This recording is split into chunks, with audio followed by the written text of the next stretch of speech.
Di na ko ay. Ayaw.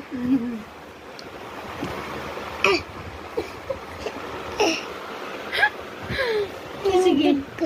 Sige, tindog ka. Ansa daingon? Yamat ma. Ansa? Yamat. Ha? Yamat. I love you man. I love you. Ha? Anta man ni ma. Ha? Anta man. Ambot no. Asang I love you ni mama? Kani. I love you mama. Ay din ako eh. Kani o. Ansa gani I love you ni mama no? I love you ma. Tanaw diri cellphone. I love you mama. I love you ma. Pila man? Isa. Isa ra? Di ko iso ah. Kani. Ha? Kani.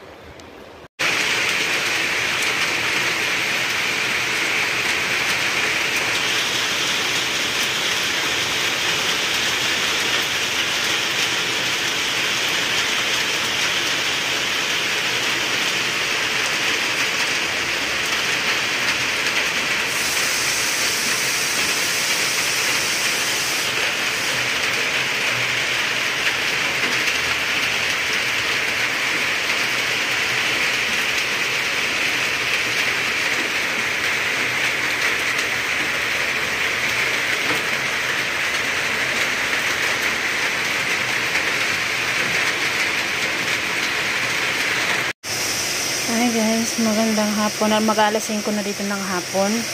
Ano na, 4:34 ng hapon. So ayan, ito pala yung binigay ni auntie kanina, yung kapitbahay namin. Ang dami yung binigay niya, isang planggana, malaki. Ayan. Marami-rami ito guys. Ang dami. Pero ako naman kasi, although kami, may ano naman kami no, sitaw. Sa maisa namin. Pero binigyan pa rin talaga kami. Kasi daw yung sitaw daw nila, sobrang dami daw bunga. Pasensya na ako kayo sa ingay yan. Nagluto ho ako ng mais. So ayan po. Malaking cooker yung nilutuan ko ng mais para isahan na rin. Para, hindi naman talaga namin yun maubos hanggang bukas yan ng tanghali. Baga init-initin ko lang ba pagkakain kami. Ganun, init-initin ko lang. So yan, ulan sa atin ngayon guys. Ayan.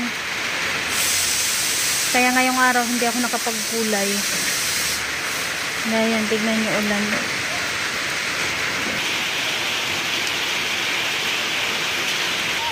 Kasi dyan din kanina, pinutulan ko na yung ibang mamais. Ayan, tignan nyo. Kaya medyo lumiwanag talaga ng konti dito na side, no? Pinutol ko yung mga dulo-dulo ganyan, no? Ayan, no? Wala nang dahon yung bunga niya lang tira. Kasi may nakita ako dito sa iba, sa Nepal, na pinutulan nila yung pinakadulo ng mais. Mga ganyan ba? Ayan. Yung mais na talaga yan na guys, ha? Sobrang laki. Tapos kanina may mga nakuha din ako na malaki siya, tignan sa labas. Pero pag i-open mo siya, yung laman niya maliit lang. Lalong makas rin yung ulan. Si Eman kumuha ng gatas ni RG. Kanina hindi pa naman umulan, pero ngayon umulan, lumakas ulit bigla yung ulan. Baga yung ulan niya guys, hihina, tapos lalakas bigla, tapos hina na naman, lakas bigla, tapos aaraw na naman, tapos bigla na namang didilim yung kapaligiran, ganun ba?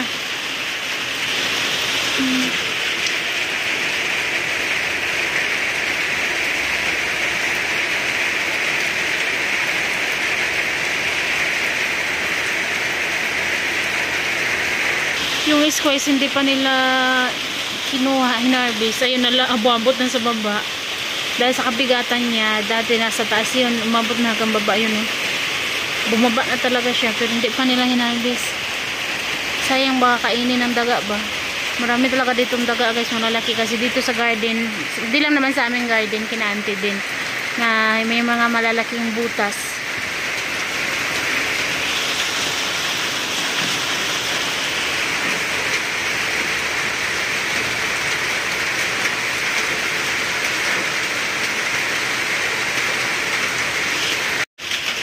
So ayan guys, nalinisan ko na.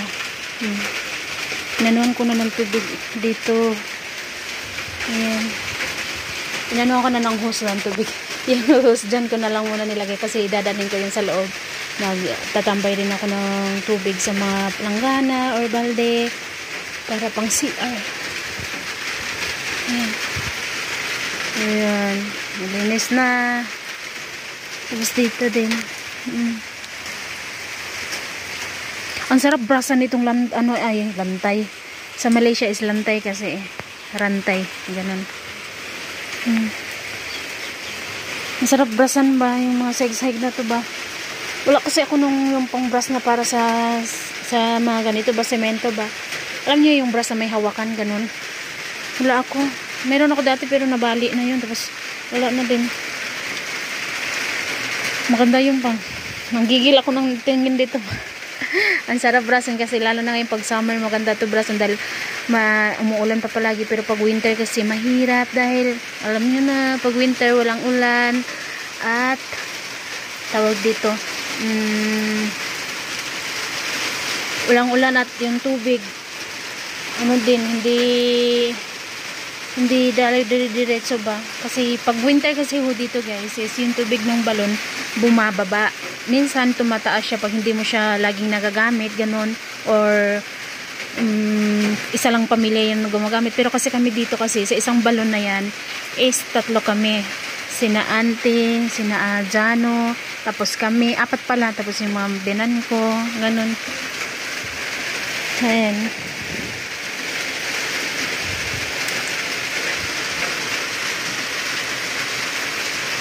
Malinis na. May pusa oh. Yung pusa, mahilig talaga yan siya magtampay dyan guys. Ay. Alam niyo one time, nung wala kaming kuryente, dito kami natulog sa may kitchen namin. Natulog kami no. Ang sarap pa ng tulog ko. Tapos nung pagising na nalimpungatan lang ako. Nakita ko yung nakita ko lang kasi yung buntot ng tawag dito ng buntot ng pusa. Pag ganun ba? So akala ko naman ahas na. Napatayo ako kaagad. Tapos ang pagtingin ko, tumayo talaga ako. Tinignan ko siya, sinilip ko siya doon banda sa may kitchen. Pagtingin ko pusa lang pala. Natulog ako ulit. So, yun. Magkakape tayo dyan. Ang sarap ng ng kape. Tapos nilagang mais. Tapos sa ulan na panahon, sa malamig na panahon, ay where the go. So, ayun guys. So, mainit-init pa tong kape. Naantay ko lang sa Ayman. Kain pa tayo guys, mais at kape. So guys, tignan nyo, ito yung bigay ni Auntie. Tapos pag uwi ng binan kong lalaki, may dala din siya. Ayan. Ang dami din ang dala ng binan ko. Ayan. Binigyan daw siya ng kapitbahay namin yung nag-ayos ng yero namin guys. Ayan o. Ang dami. Yung binan ko naman babae hindi pa nakauwi until ngayon. Yung binan ko naman babae hindi pa nakauwi simula ngayon. Ano na, magpo 4 days. Hindi pa siya nakauwi galing sa kanila.